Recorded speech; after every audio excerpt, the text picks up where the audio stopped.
ছাত্র জনতার আন্দোলনের সময় মিরপুরে সাগর হত্যা মামলায় সাবেক এমপি কণ্ঠশিল্পী মমতাজ বেগমকে 4 দিনের রিমান্ডে নিয়েছে পুলিশ। গত রাতে ধানমন্ডি থেকে তাকে গ্রেফতার করে ডিবি। ঢাকা মানিকগঞ্জে তার নামে আরও একাধিক মামলা রয়েছে, আছে অবৈধ সম্পদ অর্জনের অভিযোগও।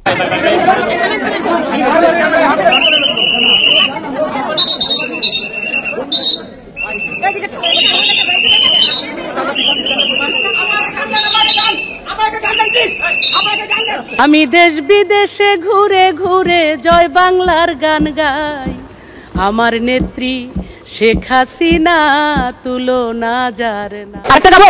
অবশ্যই গাবো। কি বলেন আপনি? আপনি বলেছেন গান শুনবেন আর আমি গান গাবো না, তা তো হতেই পারে না। গান শুনেন। ওকে।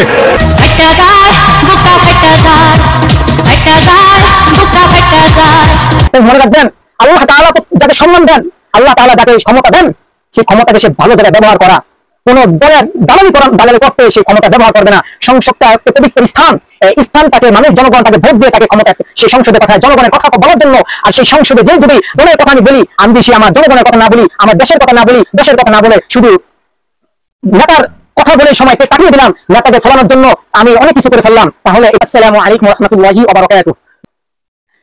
ওলামায়ে কেরাম যখন জেলে গেছে, মানুষ বুঝে যে তাকে অন্যায়ভাবে জেলে ধরে নিয়ে গেছে, তখন ওলামায়ে কেরামের জন্য একবার আলেম থেকে শুরু করে সাধারণ মানুষ তাদের ওলামায়ে কেরামের জন্য দোয়া করছে যে হে মালিক, আলেমদেরকে তুমি মুক্তি দান করে দাও, এই জালেম থেকে আলেমদেরকে মুক্তি দান করো। আলেমরা কেঁদে কেঁদে, সাধারণ জনগণ কেঁদে কেঁদে আলেমদের জন্য দোয়া করছে। যখন কোনো জালেম যখন জেলে যায়, মানুষ এমন খুশি হয়, খুশিতে মানুষ এমন মিষ্টি বিতরণ করে, নামাজও পড়ে যে আল্লাহ জালেম জেলে গেছে, আল্লাহ এটাই দুনিয়ার বাস্তবতা।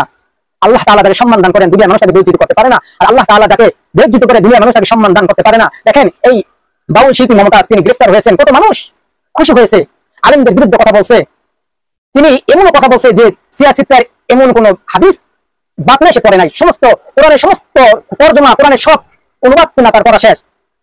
যদি সমস্ত তার অবস্থা কি হয়েছে আপনারা সকলেই দেখছেন, সে জেলে কি হালত হয়েছে আল্লাহ মাহবুব জানে।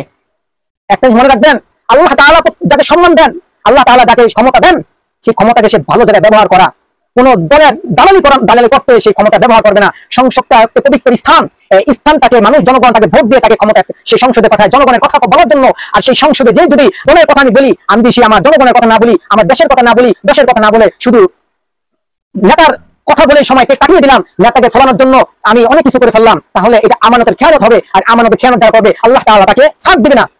আসসালামু আলাইকুম ওয়া রাহমাতুল্লাহি ওয়া বারাকাতুহু।